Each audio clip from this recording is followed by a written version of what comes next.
제가 사건, 사고를 제 구성에서 보여주는 드라마를 자주 봅니다. 이 많이 재밌는 이야기였습니다. 어떤 집에 할머니하고 며느리하고 손녀 세 사람이 사는 집이 있었는데 할머니가 얼마나 잔인골인지 치킨 같은 건 못 사 먹게 하고 아이스크림은 말도 못 꺼내는 거고 옷도 이렇게 비싼 건 절대 못 사입게 하고 그리고 반찬은 절대로 한 끼에 3가지 이상 올려주면 안 된다. 막 도구로 아이들을 줘야 되는 건데 며느리와 하고 이제 손녀를 동네 사람들은 이거 할머니가 노망이 났나 왜 저렇게 요즘 세상에 치킨 못 먹는 집안이 어디 있냐 꿈을 봤습니다. 근데 할머니가 병원에 입원한 다음에 며느리하고 할머니하고 이제 그 방을 치우다가 옛날 브라운관 TV 뒤에 넓적한 거 있잖아요. 그걸 잘못해서 딱 떨어뜨렸더니 뒤에 뚜껑이 열리면서 그 안에 막 돈덩어리 막 나오는 거예요. 돈덩어리 나온다고 그러니까 눈이 휘둥그레 그분도 휘둥그레서 눈이. 근데 그 안에 할머니가 이제 삐뚤삐뚤 글씨를 쓴 편지도 한 장 같이 나온 거예요. 야, 내가 배운 것도 가진 것이 없어서 어려운 가정에 시집 왔는데 남편마저 먼저 죽어서 혼자 살기 힘들었다. 근데 어떻게 너도 그렇게 남편이 먼저 떠나보내고 둘만 사니까 너희들이 고생하지 않도록 하기 위해 내가 일을 하물고 이렇게 돈을 모아놨다. 앞으로 너희들 지금 고생하지 말고 이 돈으로 못되게 살아라. 그러니까 이제 그 며느리하고 딸이 편지로 막 눈물을 흘리고 막 당연한 거죠. 그래서 이제 이 며느리하고 손녀의 진짜 큰 행복은 어디서 왔습니까? 시어머니가 매달 남겨는 돈에서 왔지만 그건 작은 겁니다. 진짜 큰 것은 어디서 왔습니까? 할머니에게 남겨둔 편지에서 온 거죠. 그 편지를 통하여 지금까지 보아왔던 시어머니와 할머니의 행동을 재해석하게 된 겁니다. 저는 희망고가 노망이 나서 돈밖에 모르고 그냥 돈을 이렇게 수전동아리 사는 생각했는데 그냥 먹지 못하게 입지 못하게 하면서 너를 사랑해서 그랬다. 너가 편안하게 살아고 했다. 그러니까 감동 때문에 감동하게 되는 것입니다. 여러분 제가 지금 3주째 성경적 사신의 행복론을 전하고 있습니다. 다음 주는 클라이막스입니다. 다음 주 안 오시면 안 되니까 성경적 행복론 클라이막스.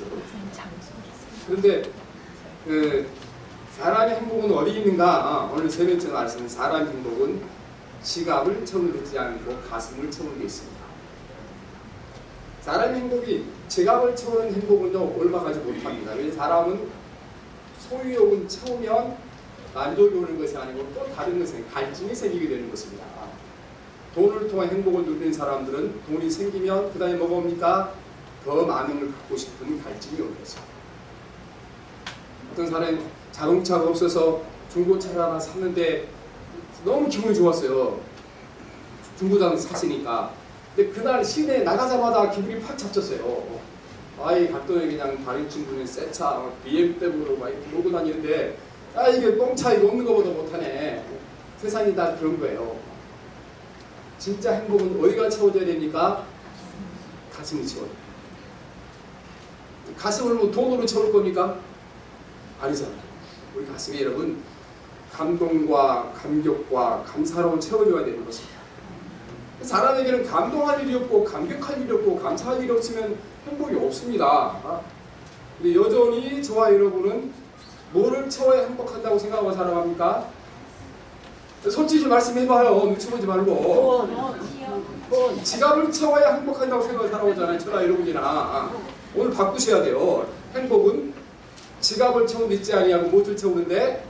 가슴을 채우는 데 있어요. 따라합시다. 행복은 지갑을 채우는 데 있지 않고 가슴을 채우는 데 있다. 하나님께서도 그래서 우리에게 세상 모든 만물을 창조하시고 누구를 위해 주셨어요? 우리를 위해 주셨잖아요. 근데 하나님이 창조하셔서 이 해와 달과 이것만 주셨으면 우리 행복하지 못합니다. 근데 하나님도 할머니처럼 뭐를 남기는지 알아요? 편지를 남기셨어요. 하나님도 우리에게. 그 편지가 뭔지 아세요? 그 성경 말씀이잖아요.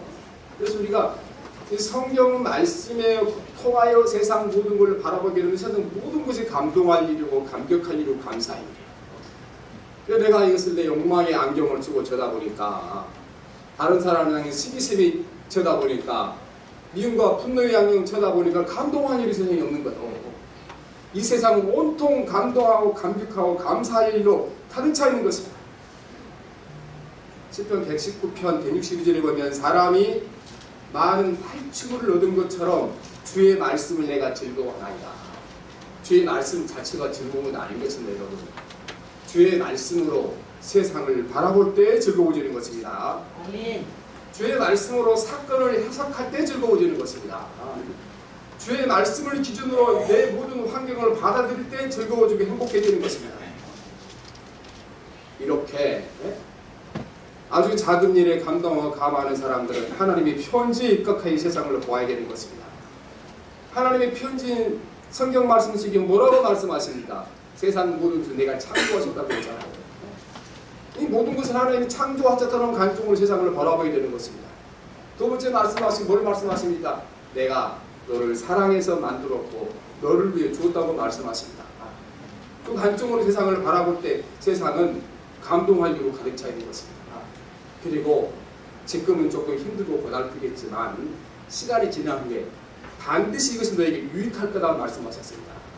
하나님 우리 주신 것 중에 해로운 것은 아무것도 없습니다. 힘들고 고달픔은 주셨지만 해로운 것 주신 적이 없다는 것입니다. 한약을 먹는 게 쓰기 때문에 그것이 먹기는 힘들지만 몸에 이긴 것처럼 모든 삶이라는 것은 우리 이익을 위하여 하나님이 주신 것입니다. 그래서 여러분 세상을 바라볼 때 하나님이 창조하신 것이고 나를 사랑하셔서 창조하셨고 혹시 내가 살아가다가 어려움이 하면 이거는 나의 유익을 위해 주었다는 사실을 기억하시게 되면 세상 모든 것은 다 우리에게 감동과 감격으로 다가오게 될 것입니다. 이 시편 104편을 쓴 사람이 철저하게 이 관점으로 세상을 바라보는 것입니다. 여기 보면 이제 이분이 하늘이 구름을 바라보고 해를 바라보고 바다를 바라보고 산을 바라보고 감동과 감격에 빠집니다. 여기 말씀으로 감격과 감동에 빠짐을 느낄 수 있는데 여기 그러니까 좋은 집을 지어서 감동합니다. 감격합니다. 돈이 많아서 감격합니다. 한마디도 없잖아요. 모든 걸 바라볼 때 하나님 그분이 창조하셨고 그것 속에 계신 주의 손길을 보았을 때 시인이 감격하고 감동하고 있는 것입니다. 주께서 옷을 입은 같이 빛을 입으시며 하늘을 휘장같이 치시며 모래에 자기 누구에게 들보를 얹으시며 구름으로 자기 수레를 삼으시고 바람 날개로 다니시며 바람을 자기 사신으로 삼으시고 불꽃으로 자기 사역자를 삼으시며 땅에 기초를 놓으사 영원히 흔들리지 아니하게 하셨나이다. 감격하고 있는 것입니다. 특별히 오늘 우리가 주목할 것은 8절 말씀을 보면 주께서 그들을 위하여 정하여 주신 곳을 흘러갔고 산은 오르고 골짜기에 내려간다니라. 세상에 산이 오르고 골짜기에 내려가는 것은 당연하죠. 하지만 이 시인은 산이 오르고 골짜기가 내려간 것에 대해 감동하고 있는 것입니다. 오늘 말씀 핵심 말씀은 9절입니다. 같이 봅니다. 시작. 우리의 경계를 정하여 넘치지 못하게 하시며 다시 돌아와 땅을 덮지 못하게 하셨나이다. 요즘 이제 우리가 휴가철 되면 바닷가에 자주 가잖아요. 이 104편을 지은 시인이 어느 날 바닷가에 묵상을 했어요. 그런데 오늘 바닷물이 쫙 흘러가서 철렁 왔다가 쫙 물러가는 거예요. 가만히 앉아있다 생각해 보니까 제가 계속 안 흘러나오고 딱 한 개의 물체가 뒤로 물러가네. 저기 안 물러나고 계속해서 위로 올라오면 내가 어떻게 됐을까 생각해 보니까 하나님 감사합니다. 하나님 저 바닷물이 육지로 기어올라오지 못하도록 막아준 것을 감사합니다. 감격에 빠진 겁니다. 이스라엘 백성들은 홍해가 갈라진 걸 보고도 감격에 빠지지 못했는데 이 사람은 바닷물이 육지로 올라오지 못한 걸 보고 감사를 드리고 있는 것입니다. 우리 이 사상과 이 생각은요 이스라엘의 경건한 사람들에게 이게 익숙한 얘기예요. 왜냐하면 성경 여러 군데에 바닷물이 육지로 침범하지 못한 것에 대하여 감격하며 감동하며 감사한 얘기가 성경 여러 군데 나오기 때문에 그렇습니다. 욥기 39편 9절부터 보면 거기 똑같은 얘기 나옵니다. 그때에 내가 구름으로 그 옷을 만들고 흑암으로 그 강보를 만들고 한계를 정하여 문빗장을 지르고 이르기를 내가 여기까지 오고 더 넘어가지 못하리니 내 높은 파도가 여기 그칠지니라 하였노라 말씀하십니다. 높은 파도가 여기까지만 오고 더 이상 육지로 올라가지 말자라 주님이 말씀하셨기 때문에 파도가 육지로 올라오지 못하고 멈추었다는 것입니다. 잠언 8장 29절에 보면은 바다의 한계를 생하여 물이 명령을 거스르지 못하게 하신다. 아니, 바닷물이 육지로 못 오르는 거 당연한 것 아니겠어요? 그러나 이스라엘의 경건한 자들이 이들을 바라볼 때마다 하나님이 바닷물이 육지로 올라오지 못하게 막아주실 것이구나. 이 세상 모든 일을 하나님이 하고 계신 하나님 그분의 손안에 들었다는 것을 보게 되면은 바닷물이 육지로 올라오지 못하도록 막아주신 것에서 감동하고 감격하게 되는 것입니다. 예레미야 5장 22절에도 같은 말씀이 나와 있습니다. 여호와의 말씀이니라 너희가 나를 두려워하지 아니하느냐 내 앞에서 떨지 아니하느냐 내가 모래를 두어 바다의 한계를 삼되 그것으로 영원히 한계를 삼고 지나치지 못하게 하였으므로 파도가 거세기나 그것을 이기지 못하며 뛰노나 그것을 넘지 못하리라 하였습니다. 이스라엘의 경건한 자는 바닷물 육지로 올라오지 못한 걸로 감동하며 감격하고 살았습니다. 왜 그렇습니까? 그들은 세상 모든 것이 하나님이 창조하신 일을 하나님이 하신 일이 나를 사랑하셨고 내가 지금 어려움이 있어도 끝내는 유익한 일을 우리는 확신을 가졌기 때문에 그런 것입니다. 하나님이 우리에게 보는 편지에는 세상 모든 것은 하나님이 창조하셨고 세상에 일어난 모든 일은 하나님이 하신 일인 것입니다. 하나님은 나를 사랑하셔서 예수 그리스도를 보내주셨고 그분이 십자가에 죽으셨습니다. 우리는 이 시인의 감동과 감격을 누리고 살아가야 되는 것입니다. 우리가 늘 돈의 관점에서 세상 성공의 관점에서 세상을 바라보니까 세상에 감동한 일이 전혀 없는 것입니다. 우리 해민이 소설 가운데 누구를 위하여 종을 위나 했죠. 옛날에 제가 시골 살 때 종이 울렸거든. 땡그랑 울리면은 그 종이 누구를 위해 울렸습니까? 저는 땡그랑 울리면은 하나님께서 나를 위해 종을 울리시구나. 새벽기도 가라고 종을 울리시구나. 벌떡 일어났습니다. 제가 14살부터 이제 새벽기도로 쭉 지금까지 다니고 있는데 이렇게 했습니다. 근데 여러분 아침에 태양빛이 쫙 떠오르잖아요. 바다에서 떠오른 태양빛은 더 아름답잖아요. 그 태양빛을 누구를 위해 하나님이 떠오르게 하셨습니까? 누구를 위하여? 나를 위해 떠오르셨죠. 나를 위해요. 근데 여러분 내가 돈이 조금 먹고 세상살이 힘들다 그래서 하나님이 아침마다 거대한 태양을 나를 위해 하늘을 위해 떠올려 보내시는데 그게 뭐 작은 것이 문제가 되겠습니까? 여러분 아침에 태양을 볼 때마다 감격하고 감사하십시오. 하나님 저 태양은 누구를 위하여? 나를 위하여 매일 올려보내 주신 것입니다. 다른 사람이 난 뭐 어떻게 저게 니를 위해서 올려주는 거냐? 하나님께서 그렇게 말씀하셨다고 말씀하시기 바랍니다. 제가 이제 그 학교 다닐 공부를 좀 어렵게 했습니다. 그래서 이제 그 지방에 있는 학교를 다니는데 제 친구가 한번 찾아왔는데 그 친구가 이제 그때는 이제 고대 다니는 그 친구였어요. 지금도 그 친구를 자주 만나서 이제 세길교에서 어려울 때 지금 그 선릉에 지금 거기 감정평가 사고 있거든요. 힘들 때 가면 밥 사주는 친구. 목요일 날도 만나게 했는데 그때는 밥을 제가 사드리겠죠. 20년 동안 얻어먹었으니까. 그 친구가 있는데 어느 날 제가 다니는 이제 그 작은 도시로 와서 저를 만나러 왔어. 하니까 하나님께서 너를 위하여 이 도시에다가 종합대학을 만들었다는 거예요. 나는 그렇게 생각을 못 해봤거든요. 하나님이 그래도 어려운 상황에 등록금 줘서 그때 등록금 42만 원이었어요. 한 35년 전이니까. 하나님이 나에게 등록금 주셔서 학교 다니기 감사하다 생각했는데 그 친구 말 들어보니까 맞더라고요. 그러니까 그게 전문대학에다가 2년 전에 종합대학이 됐거든요. 제가 다니는 학교가 이제 1회예요. 가만히 생각해보니까 그 학교가 없어지면 이제 학교 못 다니겠더라고요. 집에서 가깝죠. 그 다음에 이제 아는 사람의 말이니까 대학교 1학년 때부터 전도사에 있으니까 교회 가면 그 사택도 있고 생활에다 해결되잖아요. 그래서 가만히 생각해보니까 하나님이 저에게 등록금만 주신 것이 아니고 수백억을 들여서 종합대학을 하나 세워놓으셨더라고. 그렇잖아요. 누구를 위해 세웠습니까? 나를 위해 세우는 것이 아니겠습니까? 여러분 이렇게 세상에 하는 모든 일이 하나님이 나를 사랑하셔서 하셨다고 생각하고 모든 걸 바라보십시오. 세상에 감동하지 않은 일이 아무도 없습니다. 감격하지 못할 일이 아무것도 없습니다. 여러분 지하철 타러 가면은요 진짜 은혜 받은 사람들은 지하철을 못 타고 감격해 눈물을 흘려야 돼요. 요새는 이제 수억짜리 외제차 가진 사람도 지하철이 편하대요. 지하철 타고 간 사람이 있잖아요. 우리는 1200년 지하철을 타고 있잖아요. 하나님께서 서울시를 시켜서 국가를 시켜서 수십 조를 들여서 지하철을 만들어놨는데 누구를 위해 만들어놨습니까? 나를 위해 만들어 놓으셨잖아요. 어? 나를 위해서 지하철을 탈 때만 딱 바람을 생각하셔야 되는 것입니다. 하나님, 저를 위해서 이 수십 조짜리 지하철을 만들어 놨고 원하는 것을 어딘지 확인하시니 감사합니다. 이게요, 오늘 시편 104편을 기록한 시 세상을 바라보는 관점이었습니다. 왜 우리는 내가 내 손에 들어있는 것, 내 혼자만 사용할 수 있는 것을 나를 위해 주셨다고 말씀하십니까? 태양도 누구를 위하여? 나를 위해 아침마다 떠올리시는 거예요.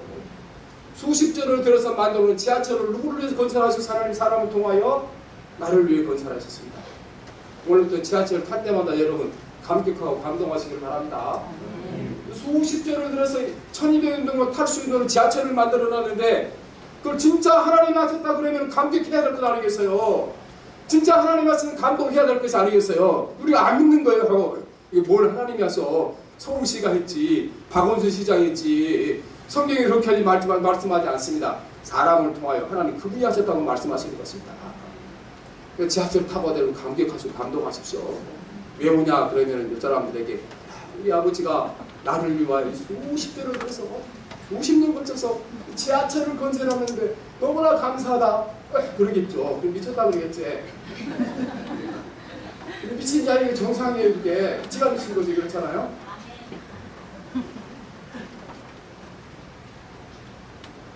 여러분, 사실과 사물을 보는 대로 기록한 것을 산문이라고 해요. 산문. 그리고 내가 보고 느끼는 그 감정과 감화를 글로 쓰는 것은 시라고 하는 거죠. 근데 산문은 쓰기가 쉽습니다. 보는 대로 쓰면 되니까. 근데 시란 쓰기가 참 어렵습니다. 왜냐하면 감정을 표현해야 되니까. 내 말 벅찬 감정, 감동, 이걸 글로 표현하기 시를 써야 되고 시 외에는 표현할 길이 없습니다. 어떻게 우리가 마음의 감격과 감동을 산문으로 기록을 하겠습니다. 기록이 안 되는 거잖아요. 시로 쓰니까 어버이의 은혜가 하늘보다 높고 바다보다 높다 얘기하는 거지, 산문으로 이렇게 되면은 이 글이 안 되는 거잖아요. 그래서 고대 그리스 사람들은 시의 여신이 우리에게 감동을 줘야 쓸 수 있다. 그래서 시의 여신이 뮤즈라는 것입니다. 그래서 뮤직이 나온 거죠. 뮤즈라는 것이. 여신이 우리 가운데 들어와야 시를 쓴다고 말씀했어요. 그만큼 시라는 것은 우리가 마음에 느끼고 감동하고 감화하는 것, 글로 표현하는 것 어렵습니다.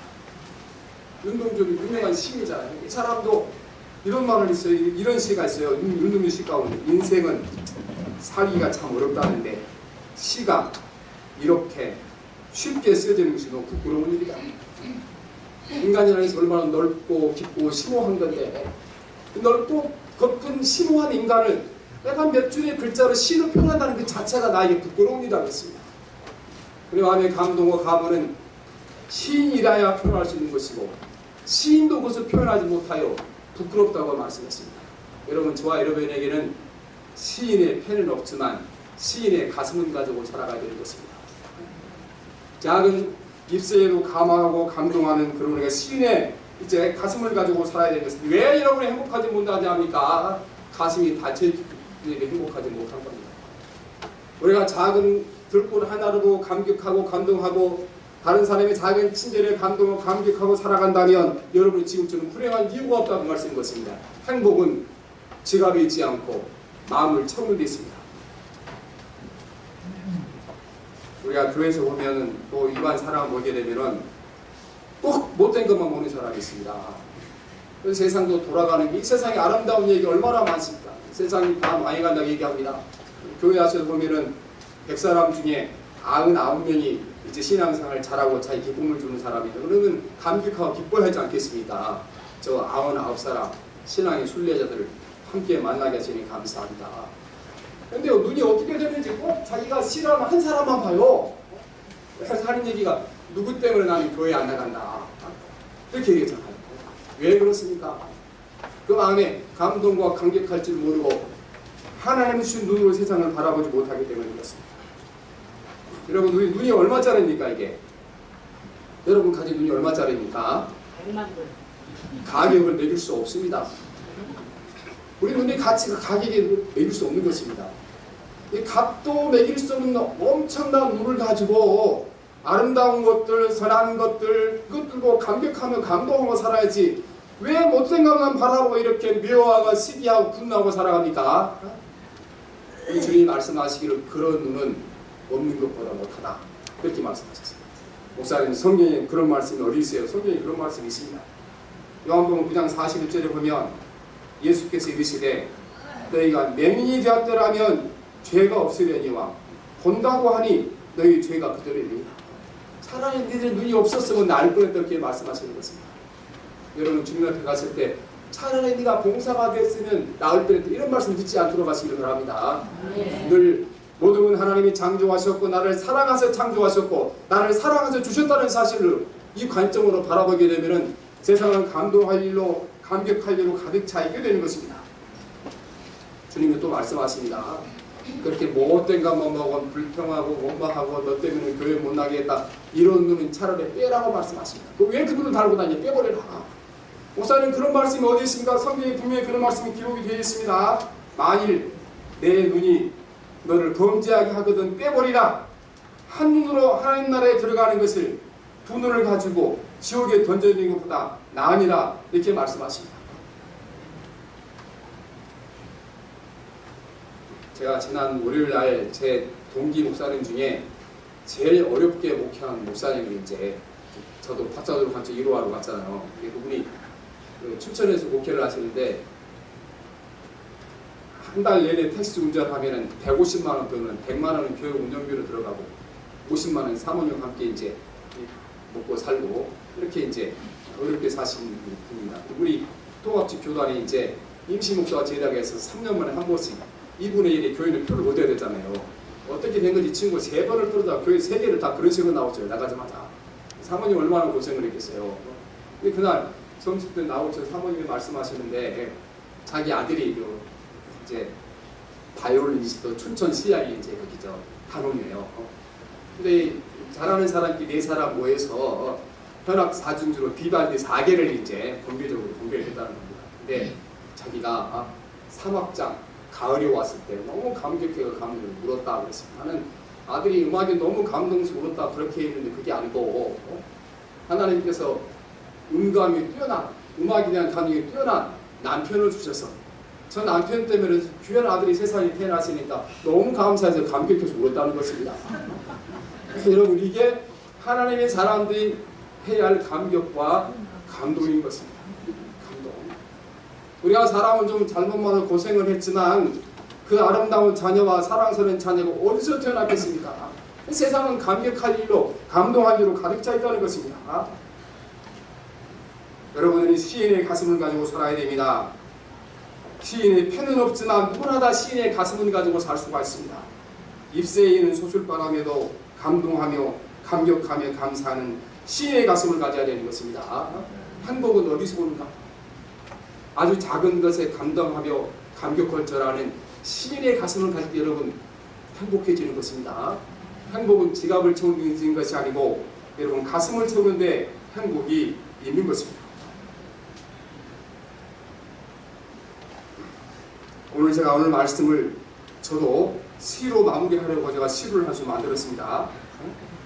저에게 시인의 가슴을 주사 하나님이 창조하신 모든 피조물을 볼 때마다 내 가슴에 감동과 감격과 감사로 가득하게 하소서. 아름다운 꽃을 본 감동, 시인이 편이 없어서 시를 쓰지 못하지만 거룩하고 순결한 삶을 살아 내 삶이 시가 되게 하소서. 불행한 사건을 보고도 시인은 심금 울리는 시를 쓰지만 제겐 시인이 편이 없어 쓰지 못합니다. 불행한 사람들에게 따뜻한 마음과 부드러운 손으로 다가가 내 손으로 하는 모든 일이 시처럼 모든 사람들에게 감동을 주는 삶을 살게 하시옵소서. 아멘. 살아계신 하나님 아버지, 오늘 우리는 내가 불행한 이유가 지갑이 차지 않아서 불행하다는 생각을 버리게 도와주시옵시고 내 가슴에 감동과 감격과 감사가 없기 때문에 사실을 깨닫게 도와주시옵시고 하나님 우리에게서 보내주신 편지 성경 말씀에 따라 하나님 아버지 사건을 바라보게 도와주시고 세상을 바라보게 도와주시고 사건을 해석하게 도와주시고 환경을 받아들이게 도와주옵소서. 세상은 하나님이 창조하셨고 나를 사랑하셔 나에게 주셨고 비록 이 땅에 내가 원하지 않는 일을 당하지만 결국 선한 결과가 올 것을 믿습니다. 이제 저희가 감동과 감격 이것은 가득 채워 이 땅에 어떤 환난을 나가든지 우리 삶의 감사와 감격과 감동으로 행복하고 복된 삶을 살게 하시옵소서. 예수님 이름으로 기도합니다. 아멘.